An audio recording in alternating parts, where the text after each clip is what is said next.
Connaissez-vous l'île de Santorin? Sinon, vous allez la découvrir. Et que se passe-t-il sur l'île grecque de Santorin? Vous la connaissez peut-être, elle est très fréquentée l'été par les Français. Elle est secouée par des centaines de séismes. Depuis quelques jours, il y en a eu plus de 550 rien qu'hier. Et déjà plus d'une centaine, hein, Julien. Depuis ce matin à Athènes, on va rejoindre tout de suite Alexia Kefalas.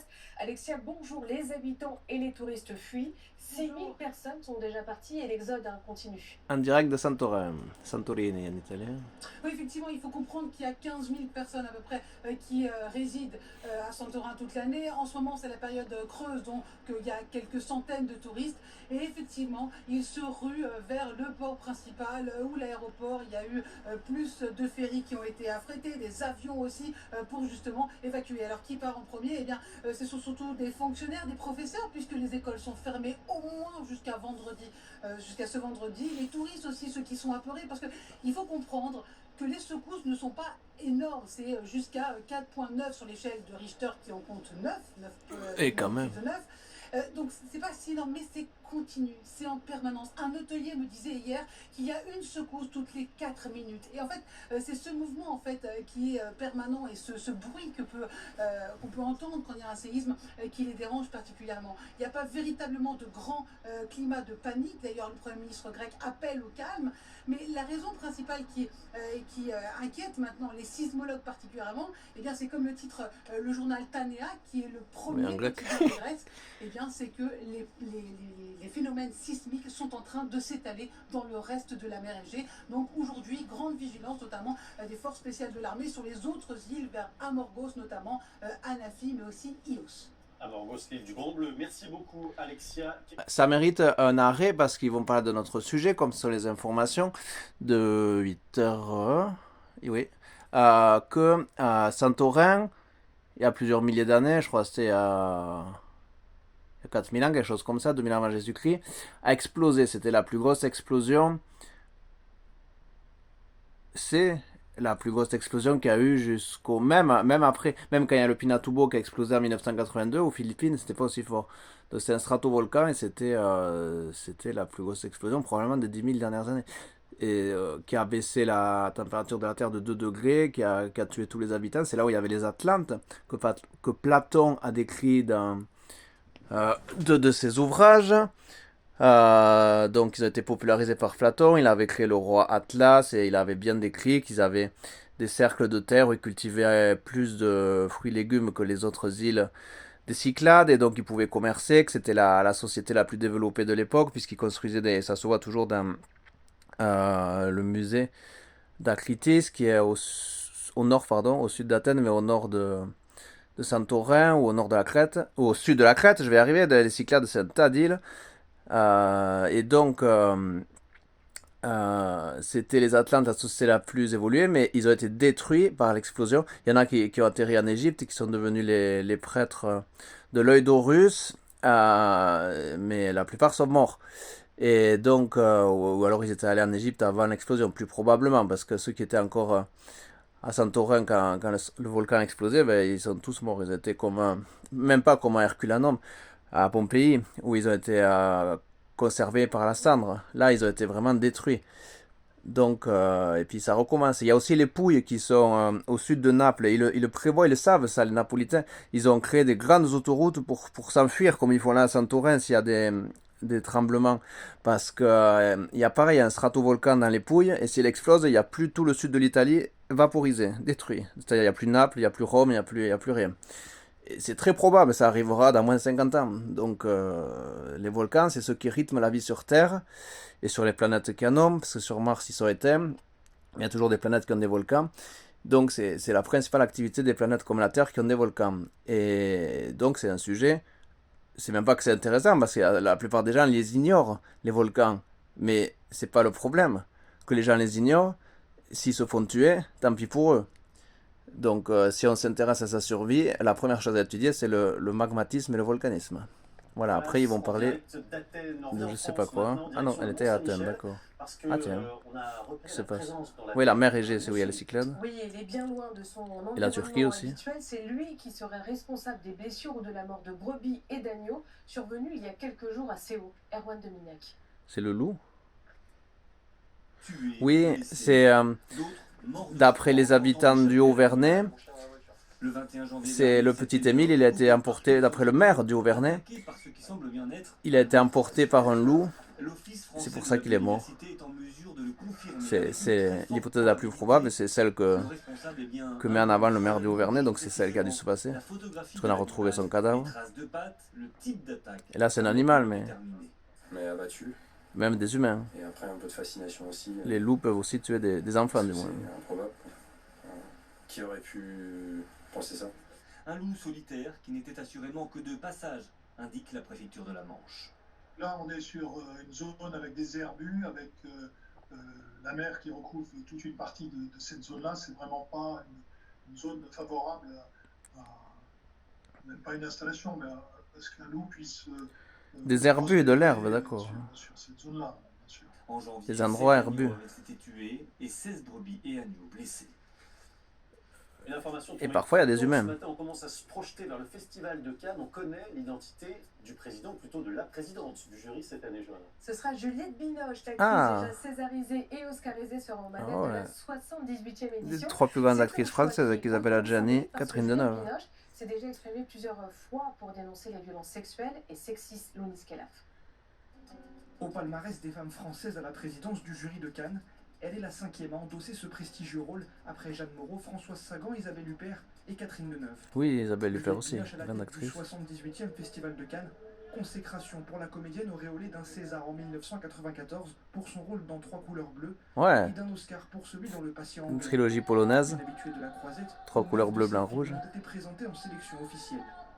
En 1985, je montais les marches pour la première fois. Je n'imaginais pas revenir 40 ans après dans ce rôle honorifique. C'est comme Télématin, ils ont 40 ans. Un choix fort, symbolique, qui fait écho au MeToo du cinéma français, mouvement pour lequel elle alerte régulièrement les consciences. C'est une actrice qui s'est beaucoup exprimée, surtout récemment, sur les violences sexistes et sexuelles dans le monde du cinéma, et d'ailleurs des violences qu'elle a pu subir elle-même. Le seul fait qu'elle soit placée à la tête du jury du Festival de Cannes ne suffit pas à compenser les résidus sexistes qu'il y a au sein du festival et le manque de pari. Juliette Binoche ne sera que la 14e femme à être présidente du jury. Juliette Binoche cette année, la réalisatrice américaine Greta Gerwig en 2024, deuxième fois de l'histoire du festival que 2 femmes se succéderont. Mais s'il n'y en a que 14, effectivement.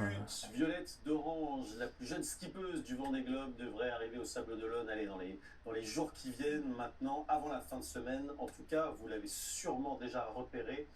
Elle fait un malheur sur les réseaux sociaux, et évidemment, elle est géniale. Elle a plus d'un demi-million d'abonnés sur les réseaux, et c'est vrai qu'on la suit depuis le début. Oui, elle n'a que 23 ans Et ouais. et elle attire même des personnes qui ne connaissent rien du tout à la voile. Le public est conquis et beaucoup l'attendent avec impatience. Vendée Globe, ils font le tour du monde de la Vendée à la Vendée. Et Sable d'Olonne au Sable d'Olonne.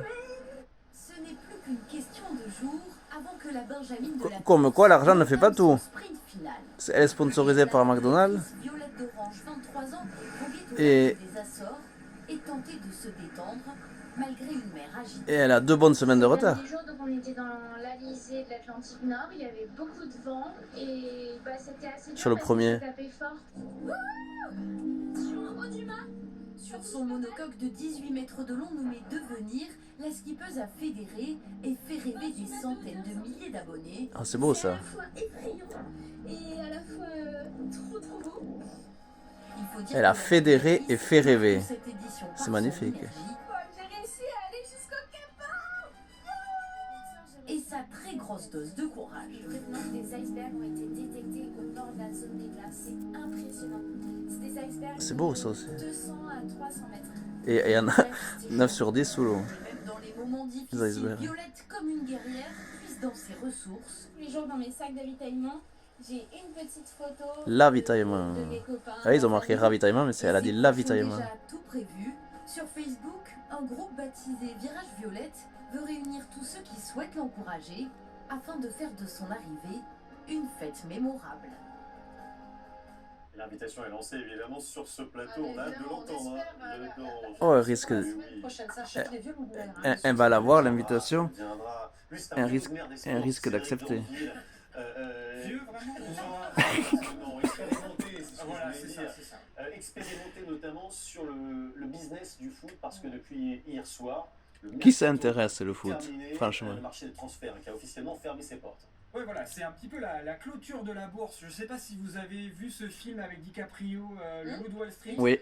Voilà, bah là on est en plein dedans, c'est vraiment le foot, mais alors truc de trader. Des excès en moins quand même. Hein, parce Oui, que les excès en moins, c'est sûr. Mais on est vraiment dans le j'achète, je revends, c'est ça le mercato. Déjà, il n'y a plus Alors, de il y a billets de deux 500 euros périodes, depuis au moins 5 comme ans. ça, de marché des Officiel, du transferts. moins. Regardez, Parce qu'il y a un 10 défaut juin, pour 30 en avoir août vu. 2024, le mercato d'été. Ça fait quand même 2 mois et demi, donc on a le temps de faire des affaires. Et c'est bah, comme les soldes. voilà, c'est ça. Comme si ça suffisait pas, on a aussi le mercato d'hiver, 1er janvier. En français, c'est le 30 marché. février 2025. Marché Donc là, ça d'été, y est, marché c'est terminé. d'hiver. Et ça fait du bien, franchement, quand ça s'arrête. Surtout que la dernière journée d'un mercato, c'est toujours la folie absolue. Regardez comment on l'appelle ce dernier jour. Le jour le plus long, voilà, ce dernier jour du mercato. Pourquoi? Parce que ça n'arrête pas, ça peut bouger jusqu'au bout de minute en minute. Et c'est ce qui s'est passé encore hier, des joueurs achetés, vendus, voilà, ça n'arrête pas. Alors vous dites, ah, voilà, des joueurs achetés, vendus, enfin vous avez l'air presque blasé, parce que bon, c'est un peu votre dada et votre métier. En fait, il se passe quand même des choses pendant le mercato. Il y a eu des événements un peu ou pas? Oui, non, mais c'est sûr que c'est une période qui est utile. On est à la moitié de la saison, donc les joueurs qu'on ne veut plus, qu'est-ce qu'on fait? On les revend. Bye bye. Ouais. On essaye d'en prendre des nouveaux, si possible, qui soient meilleurs. Hein, c'est un peu l'idée. Donc c'est un moment qui peut permettre, si vous voulez, à des clubs qui sont en difficulté, de se relancer. Là, on pense notamment au Stade Rennais, qui a fait complètement des folies lors de ce mercato. Hier, écoutez bien, en 24 heures, 85 millions d'euros dépensés pour recruter 6 joueurs. Là, on a la vidéo de présentation d'un joueur jordanien, il s'appelle Altamani. Oui, le drapeau jordanien. Joli clip vidéo, je ne sais pas si vous remarquez. Sur un siège. C'est plutôt bien fait, et ça, il faut que je vous dise que dans cette fièvre acheteuse, il a le la physique. folie en termes d'argent et la folie Le en termes de Proche-Orient. communication. Festival sur les réseaux sociaux, les clubs ont plein d'idées. Mention spéciale au RC Lens, regardez, vidéo façon Pokémon.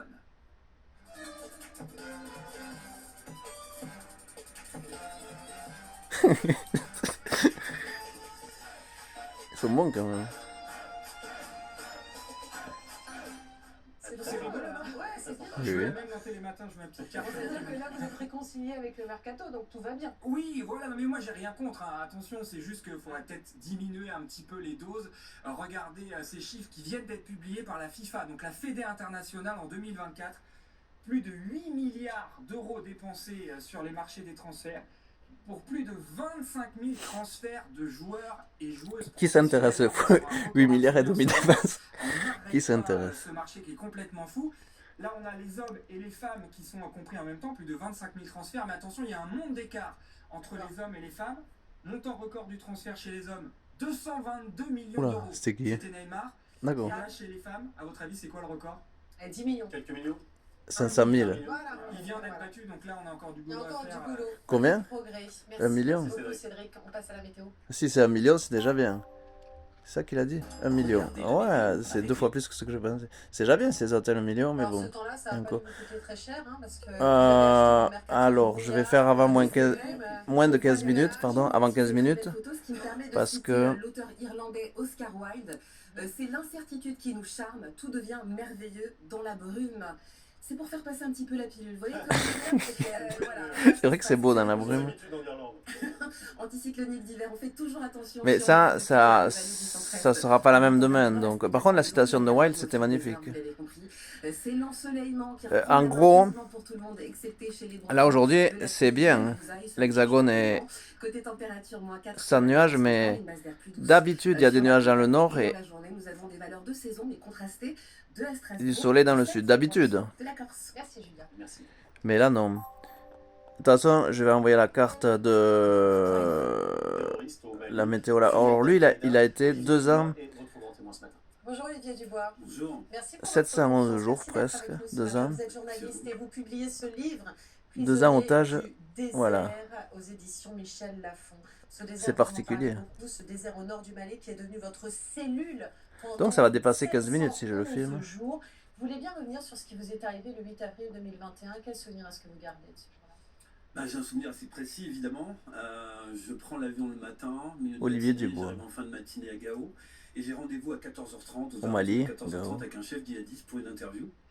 Je vais me rendre à cette interview, et au lieu d'aller à l'interview, je vais être pris, je vais me faire kidnapper. Vous saviez que vous étiez dans une zone à risque?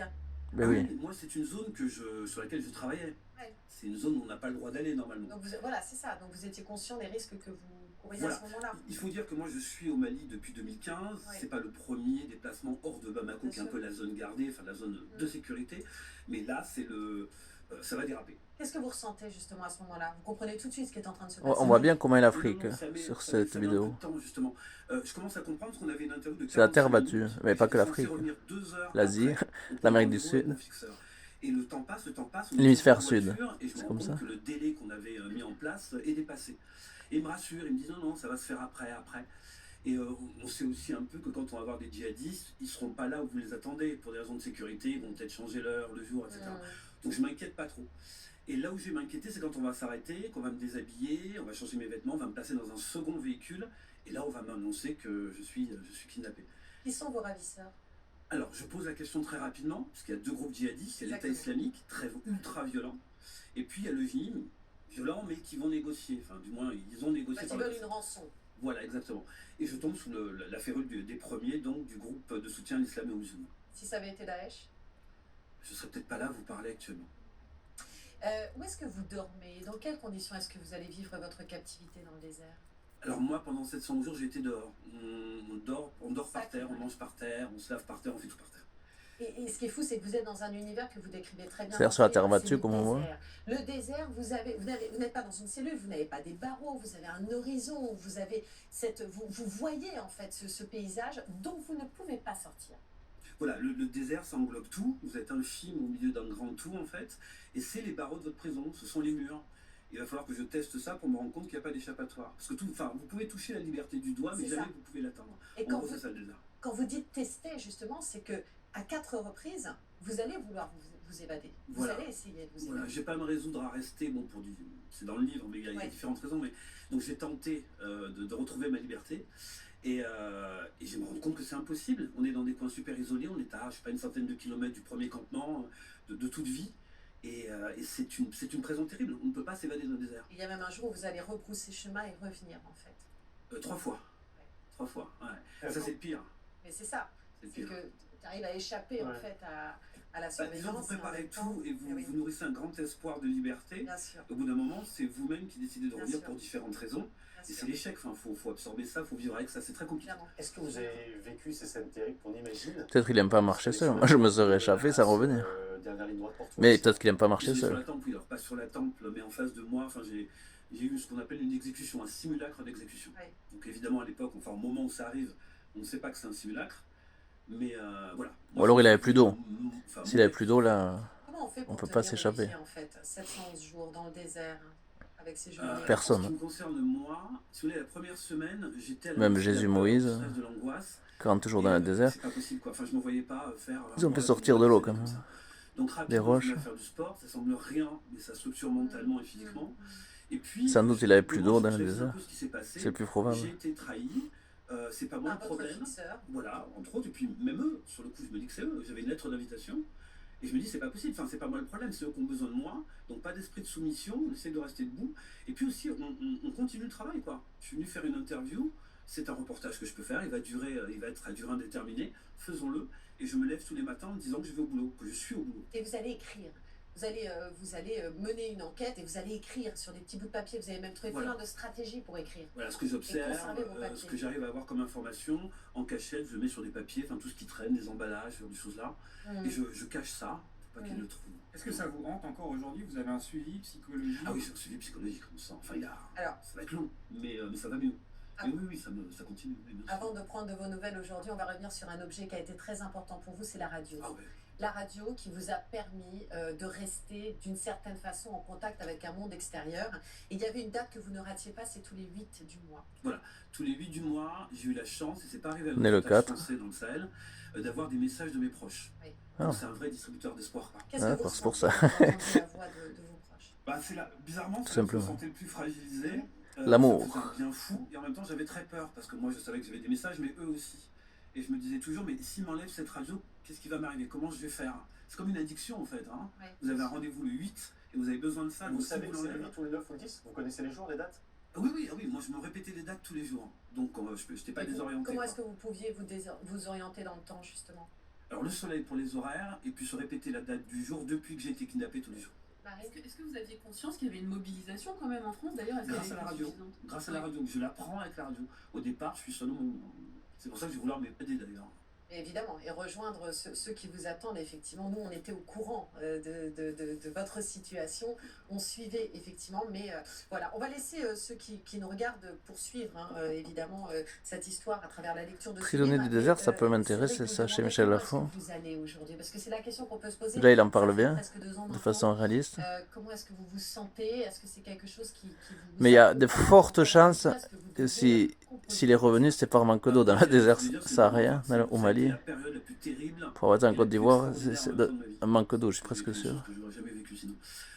Moi, je vais mieux, je suis suivi psychologiquement, comme je vous ai dit. C'est quelque chose qui va m'accompagner longtemps. Il faut que je fasse maintenant en sorte que ces blessures. D'ailleurs, il y avait des voisins maliens, une malienne notamment, qui s'était mariée en Ivoirien, garagiste. Garagiste ivoirien. Vous êtes retourné au Mali depuis? Non. Le chef d'un garage ivoirien avec des employés. Je ne dis pas que c'est fini, mais c'est pas le moment. Il y a ce qui se passe en ce moment au Mali, c'est un peu compliqué, c'est un pays que j'aime beaucoup. Mais là, c'est peut-être un peu tôt. Il doit avoir un léger traumatisme. Merci à vous. Mais il en a écrit un livre, et tant mieux.